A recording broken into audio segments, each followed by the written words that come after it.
Public பள்ளி. அறம் டே 6.0 amazing learners. Incredible India. Seasons and colours. வாழ்க்கை அழகானது. Life is beautiful. Ready.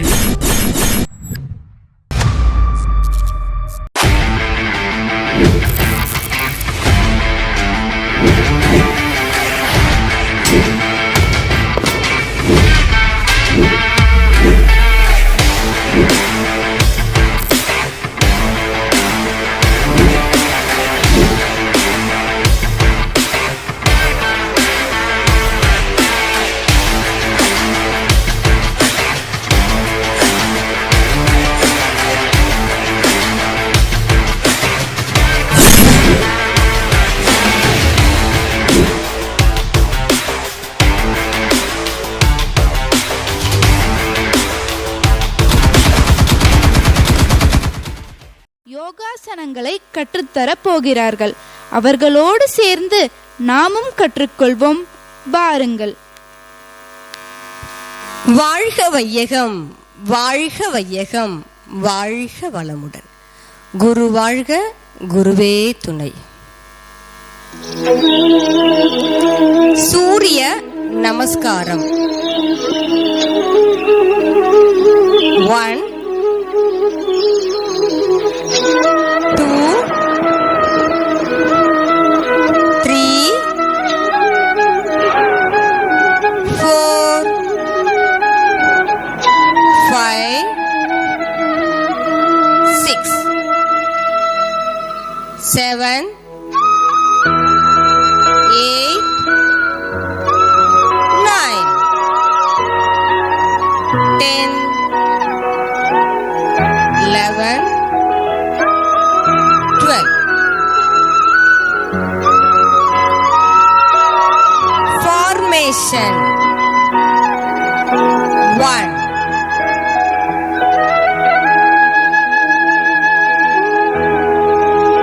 Ready? Start.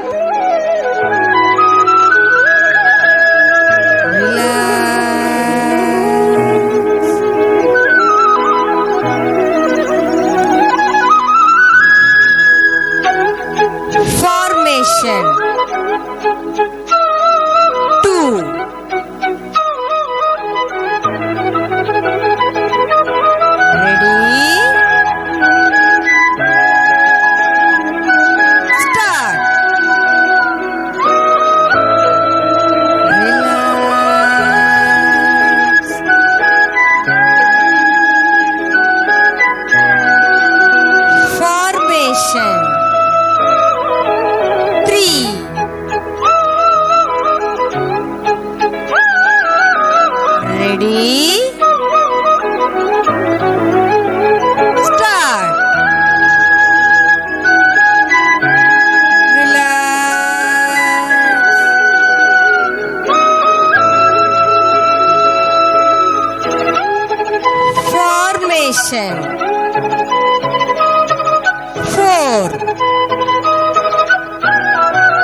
Yoga.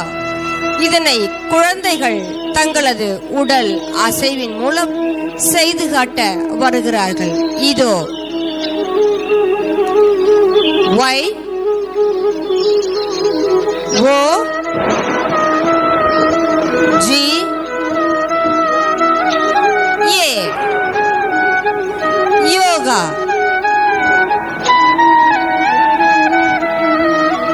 நம்ம அறம்பள்ளியில செல்ஃப் ஹீலிங் என்கிற முறையில ஒவ்வொரு மாதமும் ஒரு உடல் உபாதைக்கான தீர்வை நம்ம யோகா கிளாஸ்ல பார்த்துக்கிட்டு வரோம். இப்ப நம்ம எந்த உடல் உபாதைக்கான தீர்வை பத்தி பார்க்க போறேன்னு தெரியுமா ஆஷிகா? ஓ, நல்லா தெரியுமே. சளி, இருமல், மூக்கடைப்பு மற்றும் சுவாச சிக்கல்கள், இதுக்கான தீர்வு தானே பார்க்க போறோம். கரெக்ட். சளி, இருமல், மூக்கடைப்பு, சுவாச சிக்கல்கள் ஏன் ஏற்படுதுன்னு தெரியுமா சிம்ருதா? தெரியாதே. அத நான் சொல்றேன். தட்பவெப்ப மாற்றம், உடலில் உண்டாகும் அதிக உஷ்ணம் மற்றும் குளிர்ச்சி. சளிக்கு உடனே மாத்திரை போடாம அதை முத்திரையாலையும் சரிப்படுத்தலாம். அது என்ன முத்திரைன்னு தெரியுமா தக்ஷதா? தெரியாதே சிம்ருதா. அதுதான் லிங்க முத்திரை. அது எப்படி செய்யறது? இதோ நான் செஞ்சு காட்டுறேன். சுவாச சிக்கல்களை உடற்பயிற்சி மூலமாக எப்படி சரி செய்யலான்னு இப்ப நான் செஞ்சு காட்டுறேன். 1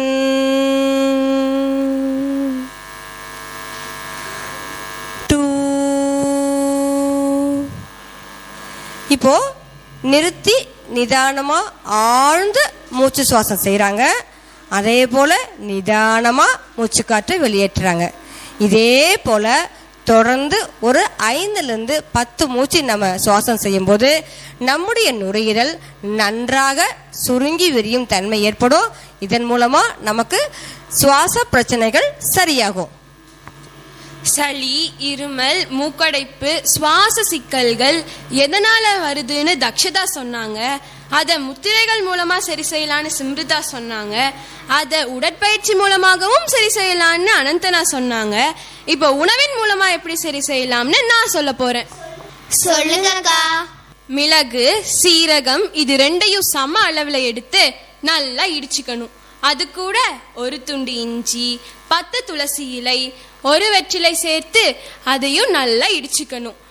2 டம்ளர் தண்ணீரை அடுப்புல வச்சு நல்லா கொதிக்க வைக்கணும். அது கூட நம்ம இடிச்சு வச்ச இந்த கலவையை சேர்த்துக்கணும். இது நல்லா கொதிச்சு 1 டம்ளர் பக்குவம் ஆனதுக்கு அப்புறம் வடிகட்டி தேவைப்பட்டா கருப்பட்டி அல்லது வெல்லம் சேர்த்து பருகிக்கலாம். இதை நமக்கும் பொழுது நம்மளுக்கு எப்பேற்பட்ட சளி தொந்தரவா இருந்தாலும் பறந்து போய்விடும். நன்றி.